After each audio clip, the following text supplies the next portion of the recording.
हरिवंश राय बच्चन जी की कविता की कुछ लाइंस से शुरू करते हैं, जिसमें उन्होंने कहा था कि अंबर की तरफ देखो, उसके कितने अपने छूटे, उसके कितने तारे टूटे, पर देखो अंबर कब अपने उन टूटे हुए तारों का शोक मनाता है। यूथ को इंस्पायर करने के लिए बहुत ही अच्छी लाइंस है कि अंबर अपने टूटे हुए तारों का कभी शोक नहीं मनाता, लेकिन ये रियलिटी नहीं है। अंबर भी आपको बता देता है बारिश के थ्रू कि उसे दुख हो रहा है, अगर आप समझने की कोशिश करो। हाँ, एक बात है कि अंबर अपनी एग्जिस्टेंस ख़त्म नहीं करता, आसमान अपनी एग्जिस्टेंस ख़त्म नहीं करता, तो तुमको भी अपनी एग्जिस्टेंस ख़त्म नहीं करनी है। अगर तुम लाइफ में कुछ अपनों को खोते जा रहे हो और ये रेगुलर चल रहा है, तो तुम्हें अपनी एग्जिस्टेंस को भूलना नहीं है। लेकिन दुख तो व्यक्त करना है, दुख तो आसमान भी व्यक्त करता है। फिर हम तो इंसान हैं, हम क्यों ना करें, हम क्यों ना टाइम लें। रिकवरी तो हार्ड डिस्क को भी चाहिए होती है, तो हमें भी कुछ मंथ्स लगेंगे ना। We have emotions, we have feelings, we are after all. जब ये बात आ जाती है, then after all we are humans, और ह्यूमैनिटी दिखाओ, इंसानियत।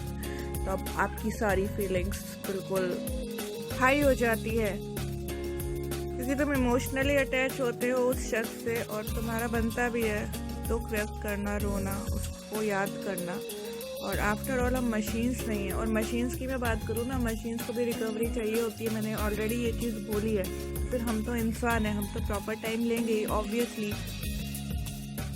सब कुछ करो, जितना टाइम ले सकते हो लो, अपने आप को इम्प्रूव करो, अपने आप को बेटर करो, अपने आप को उसकी यादों से बाहर निकालो। लेकिन अल्टीमेटली एक बात याद रखो कि you have to survive.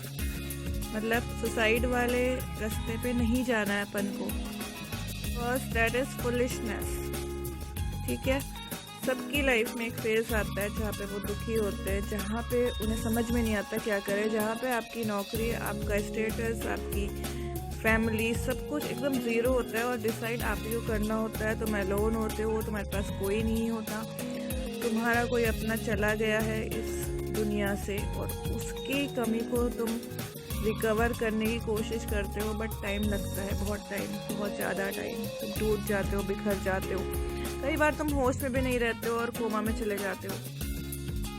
But life अगर आपको जीनी है, आपको वापस आना है, तो आपको डेफिनेटली उस मोह को कम करना पड़ेगा, आपको जीने की कोशिश करनी पड़ेगी, आपको धीरे धीरे संभलना पड़ेगा, तभी आप आगे और सिचुएशंस को झेल सकते हो। डेफिनेटली ये तो हम सभी जानते हैं कि कोई भी शख्स हमारी लाइफ में हमेशा के लिए नहीं है, चाहे वो कोई अपना हो, चाहे वो कोई फैमिली मेम्बर हो, चाहे वो कोई दोस्त हो, चाहे वो किसी एक्सीडेंट के थ्रू आपसे अलग हुआ हो, चाहे कुछ भी बात हो, तो इस चीज़ को एक्सेप्ट करना ही पड़ेगा कि हर शख्स हर वक्त के लिए आपकी लाइफ में नहीं होता है। एक वक्त दो उसकी यादों को, उसके अपनेपन को। जब वो शख्स जिंदा था तब उसने ये वक्त तुम्हें दिया था, तो अब उसके जाने के बाद ये वक्त उसी का है, और तुम अगर उसको देते हो 5 महीने, 6 महीने, 8 महीने, 1 साल, 2 साल, 3 साल, तो डेफिनेटली ये कोई तुम्हारी लाइफ का टाइम वेस्ट नहीं है, ये उसी का वक्त है जो तुमको उसके जाने के बाद उसको देना है। लेकिन उसके बाद में ज़िंदगी से हार नहीं माननी है, ऐसा नहीं सोचना है कि सब कुछ ख़त्म हो गया है या कुछ बचा ही नहीं है। उसके बाद फिर से उठना है, फिर से अपनी लाइफ को जीना है, जब तक जी सकते हो। जब तक ज़िंदगी है ना, जिंदा दिली से जीनी है, रो कर नहीं जीनी है, किसी के सहारे से नहीं जीनी है, और खुद बनना है कुछ इसी लाइफ में, ताकि हम जब जाएं तब ये दुनिया हमको याद रख सके। हम जब जाएं तब ये दुनिया ये कह सके कि यार वो जो बंदा था ना, या वो जो बंदी थी ना, उसको मैं जानता था। क्योंकि एक फैक्ट है कि ज़िंदगी नहीं रुकती, ज़िंदगी का नाम ही है चलना। लेकिन इतनी फ्रैंकनेस तो सोसाइटी भी एक्सेप्ट नहीं करती कि अगर तुम्हारा कोई लव्ड वन चला गया और तुम उसी वक्त वहाँ पे खड़े होके बोल रहे हो, अरे यार इसने तो जाना ही था, चल यार अपन जॉब पे चलते हैं, वो चीज़ भी जस्टिफाइड नहीं है। तो बेसिकली तुम्हें एक सेशन में ढलना है, तुम्हें एक जोन में रहना है, तुम्हें दुख भी व्यक्त करना है, तुम्हें वापस ग्रो अप भी करना है, तुम्हें रिकवर भी करना है, और तुम्हें इमीडिएटली इस तरह का रिएक्शन भी नहीं देना है जो वियर्ड सा लगे।